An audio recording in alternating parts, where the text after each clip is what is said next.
दोस्तों, श्री राम लक्ष्मण को बाग में प्रवेश करने से एक माली ने क्यों रोका, जानिए। राजा जनक जी, गुरु विश्वामित्र जी और दोनों भाई राम जी और लक्ष्मण जी को साथ में जनकपुरी नगरी में ले गए। अब प्रश्न यह था कि उन्हें ठहराया कहाँ जाए।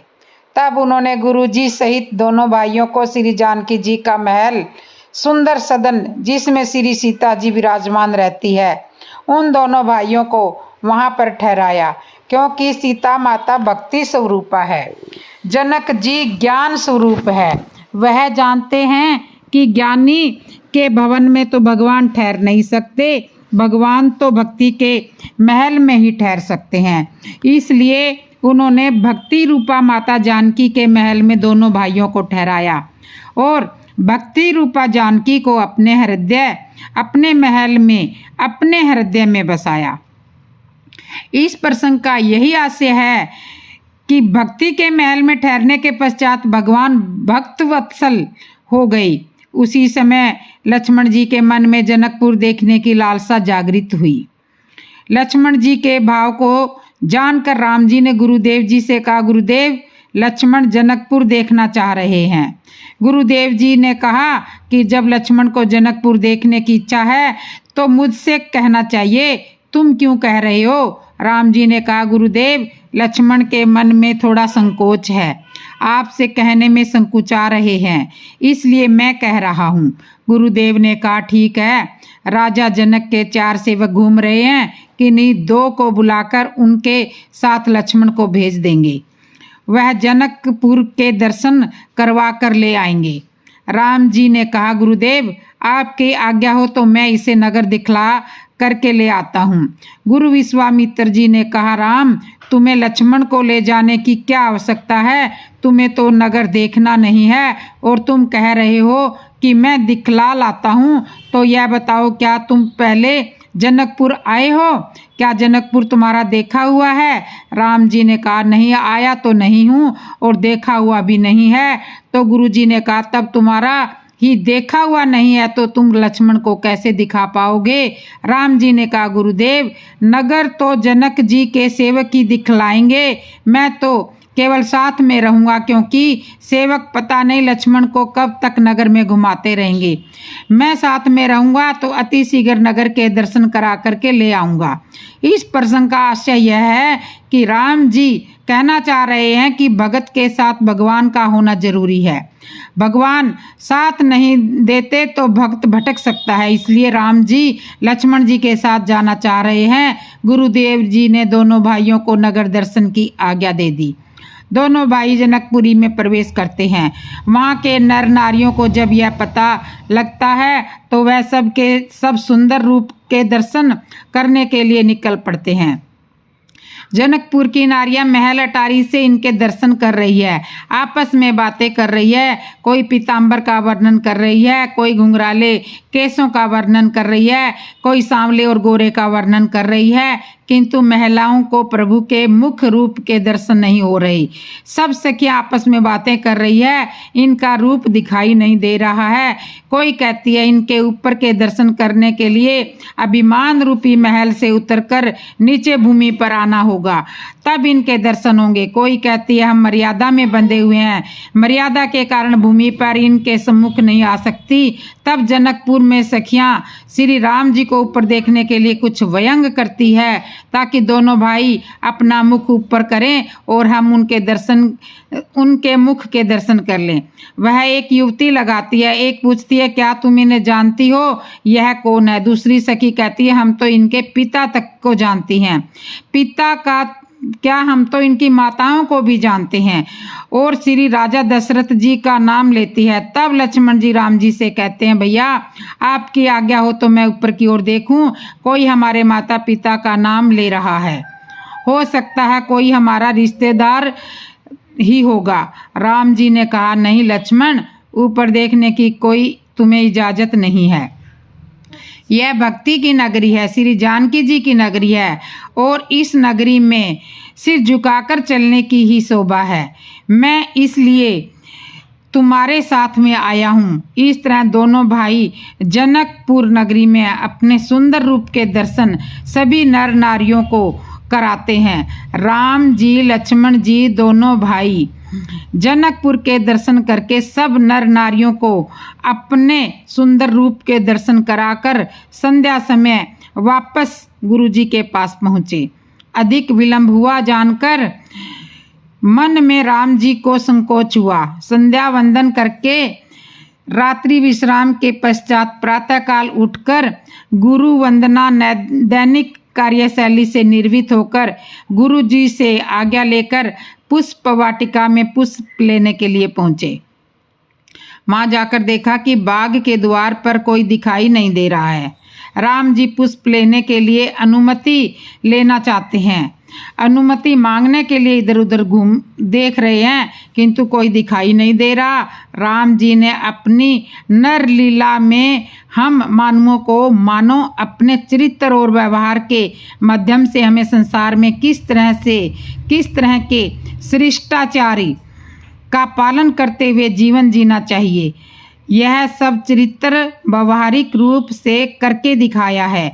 राम जी देख रहे हैं कि बाग में कोई दिखाई नहीं दे रहा है। राम जी के स्थान पर यदि हम होते तो मन में यह सोचते कि कोई देख तो नहीं रहा है और चुपके से बाग में घुसकर फूल तोड़कर ले आते। राम कथा के यह प्रसंग हमें जीवन जीने की कला सिखाते हैं। भगवान अपने व्यवहार से यह बताते हैं कि पुष्प लेने के लिए भी अनुमति लेनी आवश्यक है। तभी उन्हें दूर से एक माली आता हुआ दिखाई देता है। द्वार पर माली ने आकर दोनों भाइयों को देखा। मन ही मन बड़ा आनंदित हुआ, किंतु वह भी जनक जी के बाग का माली था। जनकपुर तो ज्ञानियों की नगरी है। माली जान रहा था यह भगवान है, किंतु कर्तव्यनिष्ठ था। जैसे ही राम जी ने पूछा, क्या हमें बाग में प्रवेश करके पुष्प लेने की अनुमति है? माली ने कहा, बिल्कुल नहीं। पुष्प लेना तो क्या, आप इस बगिया में प्रवेश भी नहीं कर सकते हो। दोनों भाइयों को बड़ा आश्चर्य हुआ। लक्ष्मण जी मन ही मन विचार कर रहे हैं, यहाँ तो बहुत अपमान हो रहा है। गुरुजी भी हमें कहाँ पर लेकर आ गई। भैया कहते हैं इधर उधर मत देखो, नीचे देखकर चलो।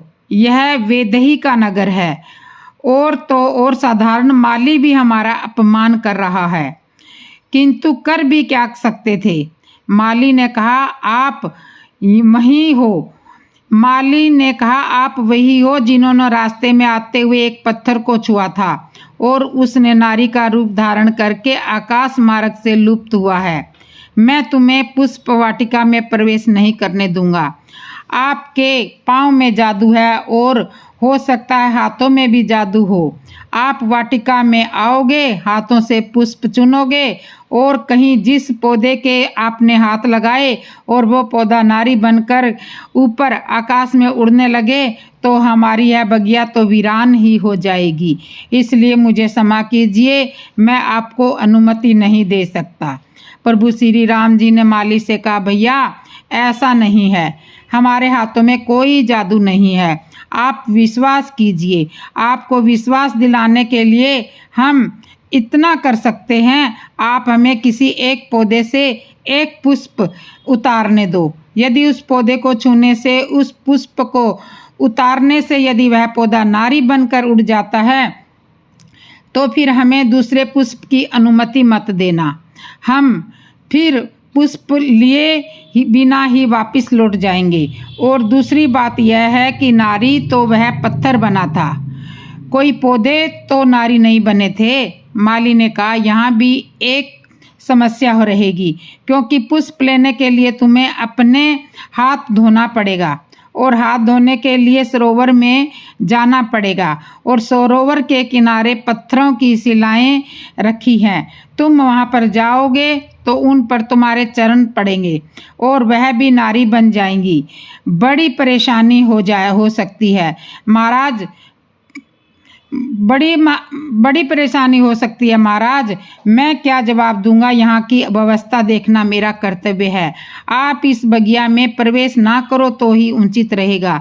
लक्ष्मण जी ने मन में विचार कर रहे हैं कि एक शिला नारी बनकर उड़ गई थी, यह बात इस माली को कैसे पता लगी। किंतु बड़ी अद्भुत बात है, वह माली भी साधारण माली नहीं था, राजा जनक की बगिया का माली था। और जनकपुर तो है ही ज्ञानियों का नगर। दोनों भाई खड़े खड़े विचार कर रहे हैं। माली बगिया में प्रवेश की अनुमति नहीं दे रहा है। राम जी ने कहा, भाई यह बताओ ऐसा कौन सा उपाय है जिससे हमें यहाँ से पुष्प मिल सके। माली ने कहा, एक उपाय है। माली ने कहा, एक उपाय है और एक कारण और है। तुम्हारे पाँव बड़े कोमल हैं, आपके चरण बड़े कोमल हैं, आपके चरण उसमें पड़ेंगे और यदि वह पत्थर सारे नारी बन गए तो बड़ी मुसीबत आ जाएगी। एक कारण और है, तुम्हारे चरण बहुत कोमल है, बगिया में पैरों को क्षति हो सकती है। राम जी ने कहा, क्यों? यहाँ के राजा क्या बगिया की सफाई वगैरह नहीं करवाते? इसमें कांटे कंकड़ पड़े हैं। तो माली ने कहा, कांटे कंकड़ तो नहीं है, किंतु फूलों की पंखुड़ियाँ हैं और तुम्हारे चरण बहुत कोमल है, इसलिए वह तुम्हारे चरणों में चुभ सकती है। राम जी ने कहा, यह समस्या हमारी है, हम सुलझ लेंगे। लक्ष्मण जी ने कहा, भैया यहाँ समस्या ही समस्या, वापिस चलो। राम जी ने कहा, ठहरो, कुछ तो उपाय होगा। राम जी ने माली से कहा, भाई यह बताओ इन सब समस्याओं का क्या समाधान है। माली ने मुस्कुराते हुए कहा, प्रभु यह भक्ति की नगरी है, तुम्हें प्रवेश मिल सकता है जब तुम जानकी जी की जय बोलो। लक्ष्मण जी तो थोड़े खींचे हुए थे, व्यंग करते हुए बोले, भैया बोल दीजिए जानकी जी की जय, क्या बिगड़ता है। राम जी ने कहा, लक्ष्मण जानकी जी की जय बोलूं, कुछ अटपटा नहीं लगेगा। लक्ष्मण जी कहने लगे, आप मन ही मन तो बोलते रहते हो, एक बार जोर से बोल दीजिए, पुष्प लेने की समस्या तो सुलझ जाएगी। भक्ति की नगरी में भगवान को भी भगवान होने का अभिमान छोड़ना पड़ता है, तब उसमें प्रवेश मिलता है। इंसान की क्या बात है, बिना भक्ति की जय बोले आदमी प्रेम में प्रवेश नहीं कर पाता। तो हमारा हृदय एक प्रेम वाटिका है, इसमें बिना भक्ति के कार्य कैसे सिद्ध होगा।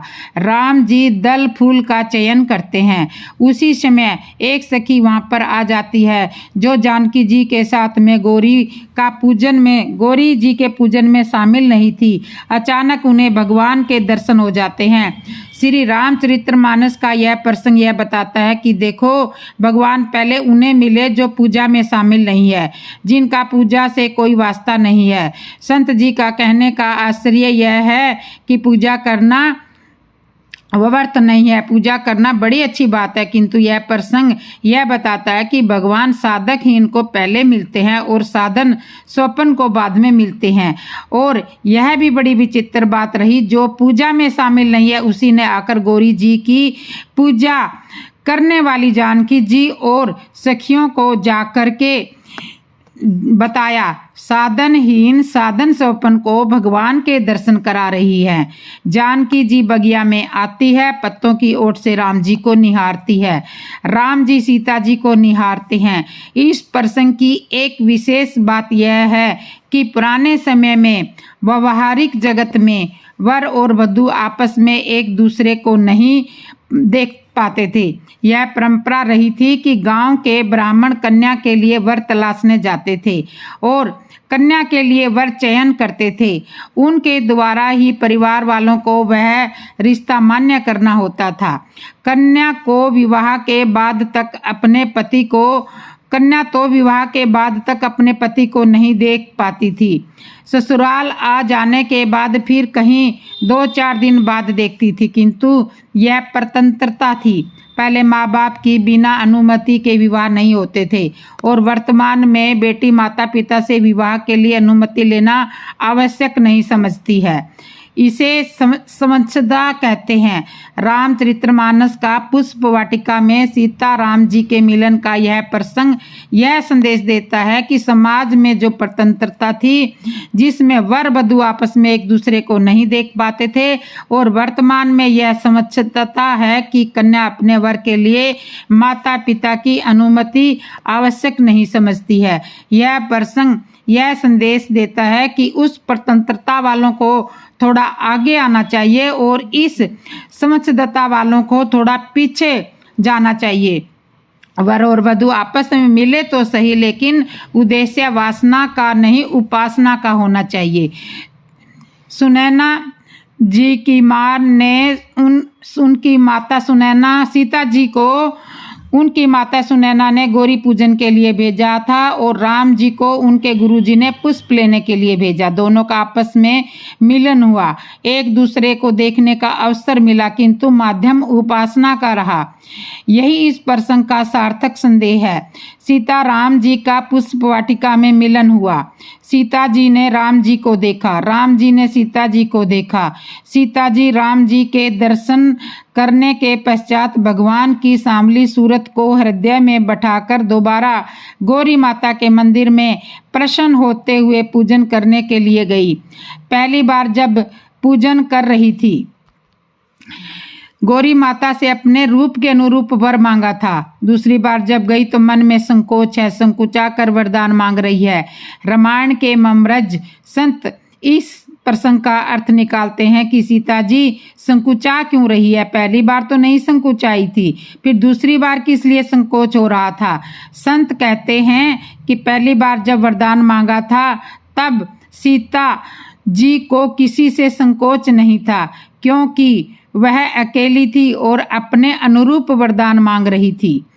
और जब दूसरी बार जब गई तो हृदय में राम जी की मूर्ति को बिठा रखा था। बस संकोच राम जी की उस मूर्ति से हो रहा था।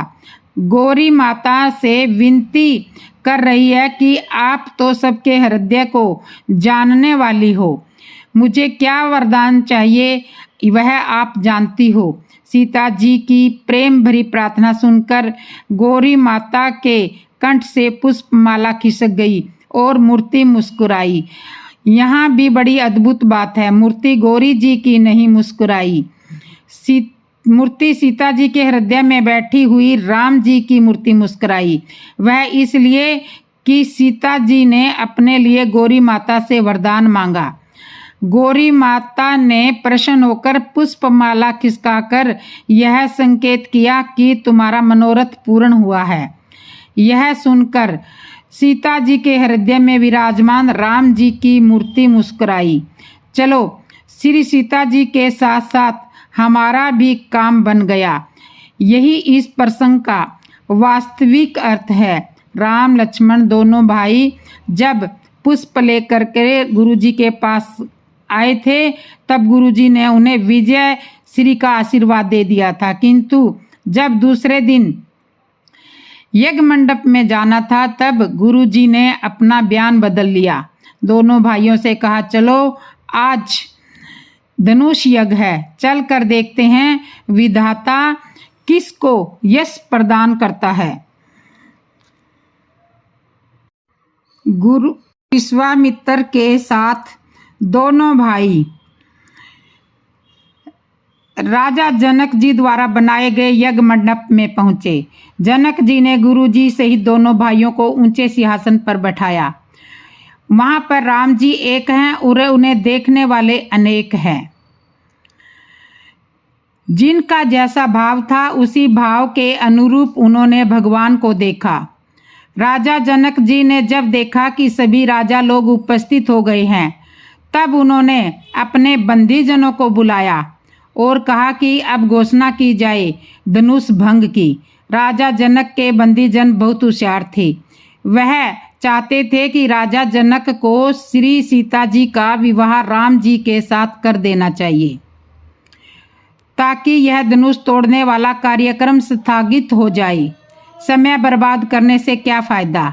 बंदीजन बड़े चतुर हैं।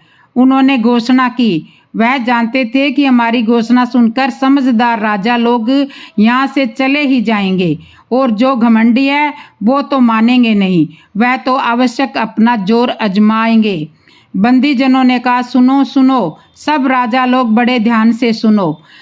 यह सामने रखा हुआ शिव जी का धनुष है। इसे तोड़ने का जिसने भी साहस किया उसका समझो वही हाल होगा जिस तरह राहु के पास जाने से चंद्रमा का हो सकता है। फिर भी किसी को अपने बल पर अभिमान है तो आवश्यक अपने बल का प्रयोग करके अपनी वीरता का प्रदर्शन कर सकते हैं। जनक जी को यह सुनकर बड़ा आश्चर्य हुआ।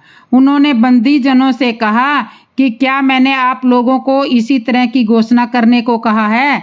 बंदी जनों ने कहा, ठहरिए महाराज, हम वही कह रहे हैं जो आपने कहा है, थोड़ा धैर्य रखिए। फिर बंदी जनों ने कहा, यह भगवान शिव का धनुष है, इसे जो भी महाबली योद्धा तोड़ सकेगा उसका विवाह श्री जानकी जी के साथ किया जाएगा। बंदी जनों की घोषणा सुनकर कुछ राजा लोग तो समझदार राजा थे वे वहां से खिसक गए। रावण, बाणासुर जैसे योद्धा भी वहां से चले गए। उन्होंने धनुष को छूने का प्रयास नहीं किया, ऐसा रामायण में विदित है। किंतु कुछ अभिमानी राजा थे जिन्हें अपनी भुजाओं के बल पर अभिमान था। वह कहने लगे, हम आवश्यक धनुष तोड़ेंगे, हमारी दोनों भुजाओं में बहुत बल है। बंदी जनों ने कहा, आवश्यक तोड़िए, किंतु इतना समझ लो जिनकी 20-20 भुजाएं थी वह भी यहाँ से खिसक गए। आप अपना बल प्रयोग अवश्य कीजिए। अब वीर राजा उकला कर उठे। उकला कर इसलिए उठे, वह सोच रहे थे कि कहीं कोई हमसे पहले यह धनुष ना तोड़ दे, इसलिए वह उकला कर उठे और जो काम पहले करना चाहिए था वह काम बाद में कर रहे हैं। पहले अपने गुरु को प्रणाम करना चाहिए था, किंतु उठे और उठकर चल दिए, फिर प्रणाम किया। प्रणाम करने के इस प्रसंग का कई विद्वानों ने अलग अलग अर्थ निकाला है। एक विद्वान तो कह रहे हैं कि इन राजाओं ने अपने गुरु को प्रणाम नहीं किया, बल्कि उनके गुरुओं ने ही उन्हें प्रणाम किया है, क्योंकि अभिमानियों के गुरु भी कुछ इसी तरह के होते हैं। वहाँ उपस्थित राजा लोग मन ही मन गणेश जी से प्रार्थना कर रहे हैं कि हे गणेश भगवान, इससे धनुष मत तोड़वा देना, नहीं तो मैं क्या तोड़ूंगा। अब गणेश जी के सामने समस्या यह थी कि एक की सुने या हजारों की, क्योंकि धनुष तोड़ने वाला गणेश जी से प्रार्थना कर रहा है कि गणेश जी मुझे आशीर्वाद दीजिए ताकि मैं धनुष तोड़ दूं, और जब उससे नहीं टूटता तो वह भी हजारों की संख्या वालों में बैठ जाता है और प्रार्थना करता है, हे गणेश भगवान, मुझसे नहीं टूटा तो कोई बात नहीं, इससे भी मत तोड़ने देना, नहीं तो मेरी बेइज्जती हो जाएगी। रामायण में तो यह भी लिखा है कि 10,000 राजाओं ने एक साथ मिलकर एक धनुष को उठाने का प्रयास किया था। 10,000 राजाओं ने एक साथ मिलकर धनुष को उठाने का प्रयास किया था, किंतु धनुष हिला भी नहीं था। जनकपुर में जब जनक जी के राज दरबार में कोई भी वीर योद्धा धनुष उठा नहीं पाया, यह देखकर जनक जी को बड़ी निराशा हुई और क्रोध में भरकर बोले, बस अब मेरा बहुत अपमान हो चुका है। अब मैं जान गया हूँ कि इस पृथ्वी पर कोई वीर नहीं है, मेरा संकल्प पूरा नहीं हो सका। सब राजा लोग अपने अपने घर चले जाइए। लगता है ब्रह्मा ने मेरी पुत्री के लिए कोई वर रचा ही नहीं है, पृथ्वी वीरों से खाली है। यह कहकर जनक जी ने राम लक्ष्मण दोनों भाइयों की ओर देखा। मन में विचार किया कि देखता हूँ मेरी बातों का कुछ असर हो रहा है या नहीं। इतना सुनने के पश्चात लक्ष्मण जी को क्रोध आया। किंतु बड़ी अद्भुत बात है कि क्रोध में भी लक्ष्मण जी उठे और भगवान के श्री चरणों में प्रणाम किया। आज ऐसा कौन है जो क्रोध आने पर यह कहे कि रुको, अभी मैं भगवान को प्रणाम करके आता हूँ, फिर कुछ बोलूँगा। किंतु लक्ष्मण जी क्रोध आने के पश्चात भी भगवान के चरणों का स्मरण करना नहीं भूले। इतना आवश्यक है, कोई कितना भी संस्कारी हो, यदि क्रोध के वश में हो गया तो क्रोध उससे आवश्यक कोई ना कोई भूल करवाएगा। लक्ष्मण जी से भी यहाँ पर यही भूल हुई। राजा जनक को सीधे जनक कहकर संबोधित किया, शिष्टाचार भूल गए। कहने लगे, इससे अधिक मत बोलिए राजा जनक। जहाँ रघुवंश शिरोमणि प्रभु श्री राम उपस्थित हो, वहाँ ऐसा बोलने का कोई साहस नहीं कर सकता कि पृथ्वी वीरों से खाली है। चाहूँ तो मैं इस धनुष को तो क्या, पूरे ब्रह्मांड को गेंद की तरह उठा सकता हूँ। लक्ष्मण जी का इस तरह का क्रोध देखकर राजा लोग डरने लगे, कांपने लगे। कोई एक तो कहने लगा, अब हमारा क्या होगा, यह तो पूरा ब्रह्मांड उठाने की बात कर रहा है। पास में बैठा दूसरा राजा कहने लगा, इसमें डरने की क्या बात है, ब्रह्मांड उठाएगा तो हम भी उठ जाएंगे और जैसे ही नीचे लाएगा हम भी नीचे आ जाएंगे, इसमें डरने की क्या बात है। वह बोला, वह नीचे लाने की बात नहीं कर रहा है, वह कह रहा है कि कच्चे घड़े की तरह फोड़ दूंगा, यह तो डरने की बात है ना। इस तरह राज दरबार में खुसर पुसर होने लगी। गुरु विश्वामित्र जी ने लक्ष्मण जी की ओर देखा। लक्ष्मण जी ने कहा, गुरुदेव मैं बोलूँगा, श्री राम रघुवंश मणि है और मैं फणी हूँ। जब कोई मणि की ओर उंगली उठाए तो फणी कैसे चुप बैठ सकता है। धन्य है लक्ष्मण जी, धन्य है लक्ष्मण जी की प्रभु राम जी के प्रति श्रद्धा, और यह होनी भी चाहिए। यदि कोई हमारे रघुवंश शिरोमणि श्री राम जी के प्रति कुछ अपशब्द कहे, कायर कहे, तो हमारा कर्तव्य है उनका पक्ष लेना ही चाहिए, आवश्यक लेना ही चाहिए, आवश्यक। गुरुदेव ने जैसे ही लक्ष्मण जी को बैठने का संकेत किया, तब लक्ष्मण जी शीश नवाते हुए चुपचाप राम जी के बगल में बैठ गए और गुरु विश्वामित्र जी ने शुभ अवसर जानकर राम जी की ओर संकेत करते हुए कहा, उठो राम, धनुष टूटने का समय आ चुका है। राम जी ने गुरुदेव के चरणों में प्रणाम किया और सहज रूप से धीरे धीरे धनुष की ओर जाने लगे। उधर सीता माता गणेश जी से प्रार्थना कर रही है, हे भगवान श्री गणेश, थोड़ा इस धनुष का वजन कम कर दीजिए ताकि प्रभु श्री राम इसे उठा सके।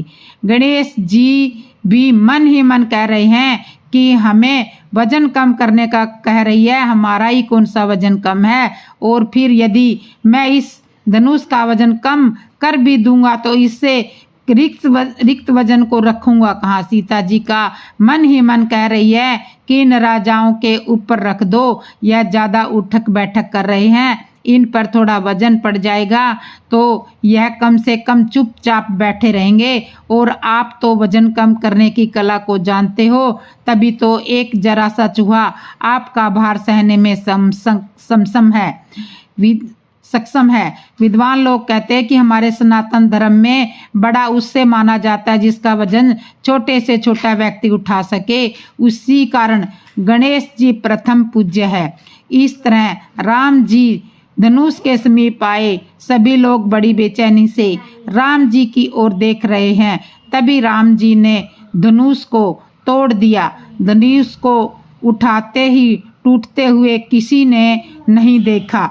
धनुष टूटने के बाद जय जयकार होने लगी। सिर्फ राजा जनक और गुरु विश्वामित्र और लक्ष्मण जी ने धनुष टूटते हुए देखा और बाकी सब राजाओं की आंखें बंद हो गई। इतनी जोर से धमाका हुआ कि सब की आंखें बंद हो गई। किसी ने धनुष को टूटते हुए नहीं देखा। सिर्फ 3 लोगों ने ही धनुष को टूटते हुए देखा और धरती सारी कांपने लगी। इतनी तेजी से आवाज आई कि सबकी आंखें बंद हो गई। तो दोस्तों, आज की कथा को यहीं पर विश्राम करते हैं। आपको ये हमारी कथा कैसे लगी वो कमेंट में ज़रूर लिख करके बताना, और आपको किस तरह की कथा सुनना पसंद है वो भी आप अपना सुझाव कमेंट में लिख सकते हो। और जो मेरे चैनल पे पहले ही बार आए हो, चैनल को सब्सक्राइब कर लेना और बेल आइकन बटन तो ज़रूर दबा लेना ताकि आने वाली हर नई वीडियो, कथा, कहानी की नोटिफिकेशन आपको मिल जाए। और आप ऐसे ही सुंदर सुंदर कथाएं, कहानी मेरे चैनल पे सुनते रहें और कहानी कथा को शेयर ज़रूर कर दिया करो ताकि राम नाम और लोगों तक भी पहुंच सके और वो भी इसी तरह कथा का आनंद, कहानी का आनंद उठा सकें। और अब कमेंट में जय श्री राम ज़रूर बोल दो, जय श्री राम ज़रूर बोल दो और कमेंट में जय श्री राम लिख दो, हर हर मान लिख दो, राधे राधे लिख दो, कुछ भी लिख दो ज़रूर।